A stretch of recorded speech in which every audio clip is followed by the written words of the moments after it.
Hey, it's Matt Haynes. There's been a lot of buzz about ChatGPT and AI lately. Who's ChatGPT? ChatGPT. ChatGPT. I am using ChatGPT. But what's the practical use for video creators? As someone who uses ChatGPT in my video creation process, I'm excited to share with you 5 ways that it's helped me. Plus, I'll reveal one way to use it that I thought was a dead end, but could actually be a creator's secret weapon. First off, let me tell you that ChatGPT is not going to take over the world. It's just a tool. And like any tool, it can be used poorly by lazy people or used effectively by those who take the time to learn its limitations and features. Casey Neistat's recent video script, written entirely by ChatGPT, turned out to be boring and uninteresting. This is because the program didn't have enough information to work with, and there was no human editing to improve it. By not adding his usual creativity and humor and relying solely on the AI-generated script, Casey missed the opportunity to make a fun and engaging video. Now, one thing to keep in mind is that the first responses from ChatGPT tend to be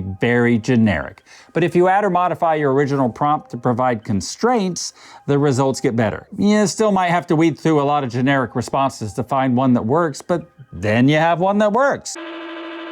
Okay, here's the bizarre thing. Every word you heard me say up to this point was written by ChatGPT in some way, which is kind of weird. It was difficult for me to give up control over his script writing, even just to demonstrate it's possible. I'll talk about script writing with ChatGPT in a moment, but I'm going to discuss some other ways I use ChatGPT for content creation first. I should also mention that both the thumbnail of this video and the TV you saw at the beginning were all created with the help of AI, but visual AI is a topic for another day. The first way I use ChatGPT in my content creation is for coming up with video topics. Now, here's the thing. If you just ask ChatGPT to give you some ideas for a particular topic, it will probably give you some really obvious and boring answers. For example, if I ask it for topics on YouTube video production, it gives me this. Lighting tips for YouTube videos. How to improve your audio quality on YouTube. Editing tricks to make your YouTube videos stand out. The importance of thumbnails for you get the idea. Not exactly inspiring. When I told the AI to be more creative and think outside the box, it gave me this. The art of storytelling in YouTube video production. How to incorporate animation into your YouTube videos. The psychology of color and its impact on YouTube videos. Using drones to capture it must know me. The benefits of collaborations with other YouTubers. That's getting a little better. With artificial intelligence, being specific matters a lot. It's crucial to drill down on particular topics to refine what you're looking for. It's rare that I use an idea from ChatGPT outright. Usually, I'm making my own connections using ChatGPT suggestions as inspiration. One major hack for idea generation is to create a persona to talk to. You can actually tell ChatGPT to pretend it's a particular person with certain characteristics, like, for example, your ideal viewer. Having a conversation with my ideal viewer in this way gave me several really good ideas for upcoming videos. The second way I use AI is for ideas or topics within a video itself. This is particularly useful for making how-to videos. ChatGPT's suggestions will likely be obvious. However, it will often be useful to help fill in ideas that I might have missed. Again, you need to be as specific as possible, and you will often have to ask in different ways to get results you like. As you know, I also do a lot of product review videos, and ChatGPT is not very helpful in this area. One reason is that it doesn't have access to current information about newly released products. I once asked it to write a review on a new microphone, and it did a very convincing job. The only problem was that it talked about features the microphone didn't actually have. So a warning for you. Language-based AIs like ChatGPT and Google's Bard can very convincingly give you false information. Don't try using it to create content for subjects you don't already know, because you might end up providing incorrect information to your viewers. And that would be bad. The third way I use ChatGPT is to create title variations for my videos. I typically will create a title myself and then ask for some variations.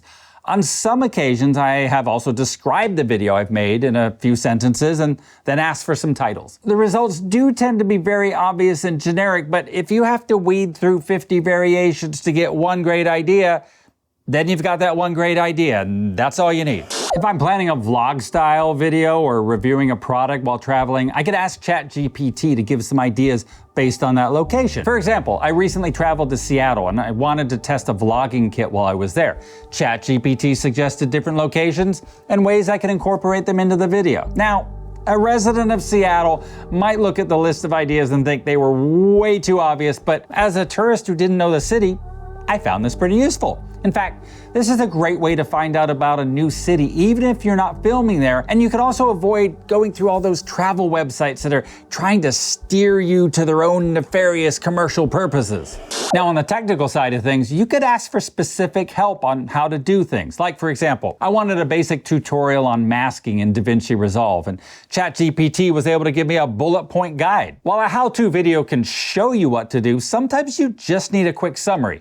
And unlike a YouTube or Google search, you can be incredibly specific about what you need. Up until recently, I avoided using ChatGPT for writing the actual video scripts. Why? Because the results are generic and the tone is all wrong, and out of the box, a script by ChatGPT sounds like someone in a cheap suit trying to sell you a vacuum cleaner. No, thank you. That part about Casey Neistat at the beginning is the case in point. I'd already written this script and was preparing to produce the video when Casey released his AI vlog episode.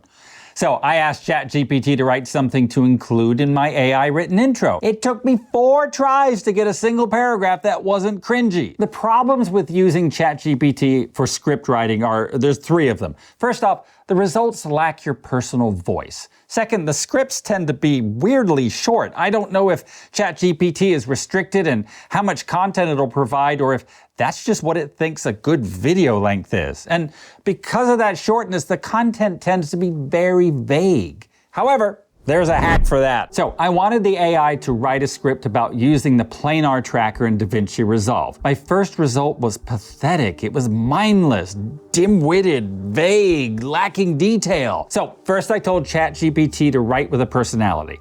I asked it to take on the persona of someone who is extremely knowledgeable, had a dry sense of humor, and was a little cranky. Me, in other words. Then I asked for a step-by-step set of instructions for the planar tracker. And then I grabbed a couple of steps at a time and asked it to write a script segment, not the whole script, for those steps. And then I asked it to use that persona I described earlier. And so chunk by chunk, I was able to create a script that really started working. I still had to edit it so that it was accurate and made sense, and I had to remove parts that were a little over the top in terms of personality. The script was a little crankier than I am in real life, although my wife might disagree. In fact, that's how I created the first part of this video. It wasn't a simple write me a script request. I gave ChatGPT several bullet points and asked it to create a script. I got a few variations and cut and pasted them together into something I liked. I then wrote a hook and asked for variations on that and picked the best one. It's the same theme every time. You've got to give detailed requests, you got to break larger ideas into smaller chunks, and you need to filter the results through some sort of personality. The takeaway from this is that you can use